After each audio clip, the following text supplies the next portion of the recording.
Imagine the soft click of a wooden gate behind you. You are in Kyoto, in a neighborhood where the streets are so narrow, the sunlight has to pour itself through the gaps between tiled roofs like liquid gold. A woman is walking just ahead of you. She isn't rushing, though her phone buzzes in her bag. She isn't clenching her jaw, though she has every reason to. She is a manager at a design firm. She has a mother in the hospital. She has a to-do list that stretches longer than the Kamo River. And yet she moves through the morning with a rhythm that feels almost like music. You watch her stop at a stone basin outside a small temple, dip a wooden ladle, and let water flow slowly over her hands. She doesn't scrub anxiously. She pauses. She stands there in the pause, as if that pause itself were the point. Now imagine yourself on a Tuesday morning. Your alarm didn't wake you gently with birdsong. It screamed at you. Before your feet hit the floor, your mind is already sprinting through emails, notifications, a calendar that looks like a game of Tetris played by someone who hates you.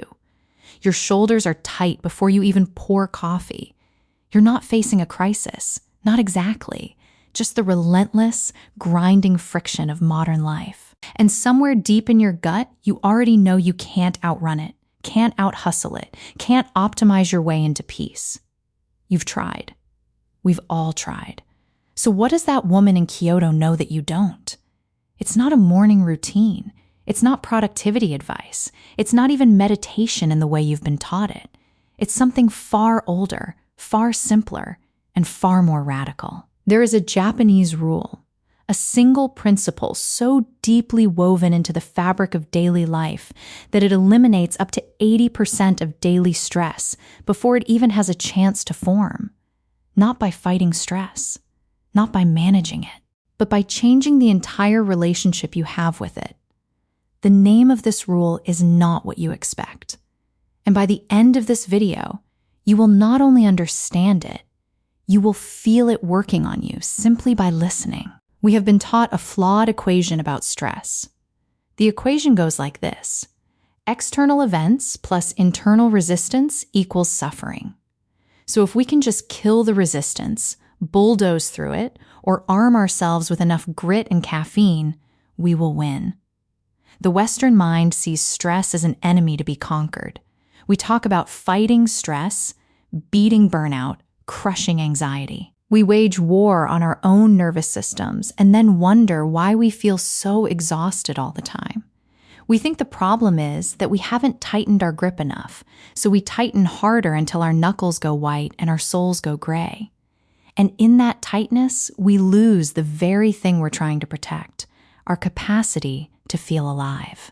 The truth is that roughly 80% of your daily stress is not caused by the events themselves.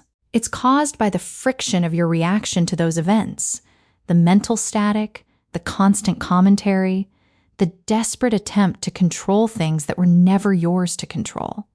Think about yesterday. What actually stressed you? Was it the deadline? Or was it the voice in your head that kept whispering, "You're gonna fail," while you were trying to work? Was it the traffic? Or was it the internal tantrum you threw against the immovable reality of red taillights? The events are often neutral, or at least manageable. The suffering comes from how you meet them. And the Japanese tradition understood this so deeply that they didn't build a culture of self-help. They built a culture of space. They didn't ask, "How do I fight this?" They asked, "Where is the pause?" That is the counterintuitive premise, the mind-blowing realization that changes everything. Stress is not a thing you remove. Stress is what fills the space when you remove the space. So the solution is not to do more. The solution is to restore what modern life has systematically stolen from you. The pause, the emptiness, the silence between the notes. The Japanese have a word for this. They call it ma. Ma is often translated as gap, pause, space, or the space between. But those English words barely touch the surface. Ma is the deliberate emptiness that gives shape to everything else. In Japanese architecture, ma is the open room that makes the house feel peaceful. In music, ma is the rest that makes the melody meaningful. In conversation, ma is the silence between phrases that allows words to land. In a garden, ma is the raked gravel around a rock that makes the rock sing. Ma is the nothing that makes the everything possible. And the reason this single concept eliminates 80% of daily stress is terrifyingly simple. Stress lives in the crowded places. It breeds in the overcrowded calendar, the mental to-do list that never stops scrolling, the throat that never stops talking to itself. When you remove the unnecessary, when you create gaps on purpose, stress has nowhere to settle. It flows through you like wind through a bamboo grove. The woman in Kyoto was not practicing stress management. She was practicing ma. The pause at the water basin wasn't a chore. It was a deliberate insertion of emptiness into her morning. And in that emptiness, her body remembered something her mind had forgotten. She is a human being, not a human doing. You can almost feel it now, can't you? The sheer relief of that idea, that you don't have to fix everything. You just have to learn to leave space. But ma is not just a beautiful philosophy. It is an applied science of living. It can be broken down into specific, learnable habits that you can start using today. And when you do, you will watch your stress level drop so dramatically that you'll wonder why no one ever taught you this in school. The first sub-habit is the morning pause, what you might call the art of waking into silence. Most of us wake up and immediately hand our attention over to the world. We check notifications, we scroll, we let the digital noise set the tone for our entire day. That is the opposite of ma. That is filling the most sacred space you have, the first few minutes of consciousness, with the demands of strangers. Instead, before you reach for anything, create a deliberate pocket of emptiness. Sit on the edge of your bed. Feel the weight of your body. Listen to the sound of your own breathing, or the birds, or the simple hum of the world before you join its frenzy. You don't have to label this meditation. You don't have to time it. You just have to refuse to fill it. This pause might only last 1 minute, but it is a declaration. It tells your nervous system, I am here first. The world comes second. In Japanese culture, this is akin to the quiet ritual of preparing tea, where the very act of boiling water and whisking matcha is a choreography of presence. When you start your day with ma, you are not adding a task. You are subtracting the urgency. You are building a moat of silence around your soul before the invaders arrive. And that single change can strip away the frantic, reactive energy that usually hijacks your entire morning. The second sub-habit is Sampo, or walking with no destination. In Japan, Sampo is not exercise. It is not power walking with a fitness tracker. Sampo is a stroll taken purely for the sake of strolling. It is a walk where the purpose is to notice, not to arrive. Imagine stepping out of your house or office and intentionally having nowhere to be. You let your feet choose the direction. You feel the temperature of the air on your skin. You notice the way light falls through the leaves, the soft green glow that the Japanese call komoribai. When you walk without a goal, you are practicing ma with your whole body. You are creating space between the demands of work and the demands of home. You are letting your mind unspool. The Western mind panics at this idea because it asks, what is the point? And that question itself is the trap. The point is to have no point. The point is to experience life as a series of moments rather than a series of checkboxes. When you incorporate Sampo, even for 10 minutes a day, you will notice something astonishing. The problems you were gripping with sweaty palms start to loosen. Solutions bubble up from a deeper well. The stress that felt so personal and urgent reveals itself as just noise. Because in the empty space of the walk, your brain finally gets to process what it couldn't process while you were assaulting it with stimulation. The third sub-habit is the mindful meal, embodied in the word Itadakimasu. We rarely eat anymore. We refuel. We shovel food while watching videos, while answering emails, while mentally rehearsing the next meeting. We eat fast because we are afraid of losing time, but in doing so, we lose our lives. Itadakimasu is the phrase spoken before a meal in Japan. It translates roughly to, "I humbly receive." But it is not a prayer to a deity. It is a bow to the entire chain of existence that brought the food to your bowl. The sun, the rain, the farmers, the hands that cooked. When you pause, press your palms together and say Itadakimasu, even silently to yourself. You are inserting ma into eating. You are breaking the trance of consumption. And when you eat with that pause, you eat slower. You taste. You breathe. Your body shifts from sympathetic fight or flight to parasympathetic rest and digest. Digestion improves. Cortisol drops. You are no longer inhaling stress alongside your rice. Try it just once today, tomorrow. Before you take the first bite, place your hands together, close your eyes for one breath, and genuinely receive the food. This is not a ritual for monks. This is a radical act of sanity for people who have forgotten what it feels like to taste a strawberry. The fourth subhabit is what I call the, reset, a practice deeply connected to the concept of Danshari. Danshari is often translated as decluttering, but it means refusal, disposal, and separation. It is the art of letting go, not just of physical objects, but of mental burdens. And one of the heaviest burdens we carry is the compulsive need to have an opinion, a solution, a reaction to everything. Someone cuts you off in traffic, and instantly your mind generates a full story of outrage. A coworker makes a passive-aggressive comment, and you spend hours crafting comebacks in your head. These are mental clutter, and they are suffocating your peace. The, reset is the practice of inserting ma into your cognitive loops.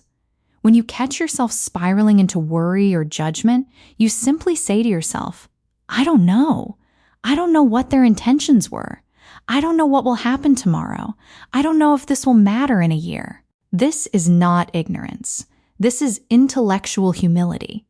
This is the empty space that prevents the weeds of assumption from choking your mind. You are not repressing the stress. You are starving it of the narrative fuel it needs to survive. Every time you say, I don't know, and genuinely mean it, you take a battering ram to the walls of ego that trap you in a prison of your own making. And in that sudden spaciousness, the 80% of stress that was entirely self-generated simply evaporates. The fifth subhabit is the intentional use of silence in conversation, the ma of listening. Most people do not listen. They wait. While the other person speaks, they are already constructing their response, defending their position, or mentally drifting. This creates an internal friction that is exhausting. When you bring ma into dialogue, you allow a pause after someone finishes speaking. You let their words hang in the air. You look at them. You breathe. In that pause, you are not just being polite. You are honoring the space between two souls. That pause tells the other person, you are not an obstacle to my response. You are a universe I am witnessing. The effect is immediate and almost magical. Conflict softens. Misunderstandings unravel. Because so much of our interpersonal stress comes from the panicked, rapid-fire volley of words where no one feels heard. When you deliberately pause before you speak, you also hear your own thoughts more clearly. You stop saying things you regret. You stop overcommitting. You create a relationship with others that is not based on performance, but on presence. And in that presence, the frantic energy that usually buzzes in your chest during hard conversations simply settles. This is ma in action, turning every human interaction from a potential battleground into a shared garden of silence. The sixth, and perhaps most profound subhabit, is the ritual of closing the day with ma, what you could call the evening exhale. Most of us collapse into bed with our minds still racing. We scroll until our eyelids droop, then we lie there as the unfinished business of the day circles like vultures. The Japanese tea ceremony teaches that every gathering should end with a moment of quiet appreciation for the time that has passed. You can do the same for your entire day. Before you sleep, sit in a dimly lit room or simply on the edge of your bed. Do not reach for your phone. Instead, place a hand on your chest and mentally walk backward through your day in gentle strokes. Do not judge. Do not plan. Just see it. The morning coffee, the difficult email, the unexpected kindness from a stranger, the frustration in traffic. As each image passes, silently release it. Imagine yourself untangling a knot with each breath out. This is Ma as closure. You are creating a deliberate gap between the day that is gone and the day that will come. You are telling your brain, we are done now. We can rest. Without this pause, the day bleeds into the night and into the next morning, and stress accumulates like sediment in a river. With this pause, you flush the system clean. You sleep deeper. You wake lighter. This is not woo-woo. It is simple neurological hygiene. The brain needs a transition signal to shift states, and Ma is that signal. Now let's tie all of this back to that staggering promise. The elimination of 80% of your daily stress. You might be thinking, this sounds too gentle. My stress is real. My deadlines are real. My bills are real. And I am not telling you those things don't exist. I am telling you that the suffering you experience around those things is almost entirely the product of the friction you add to them.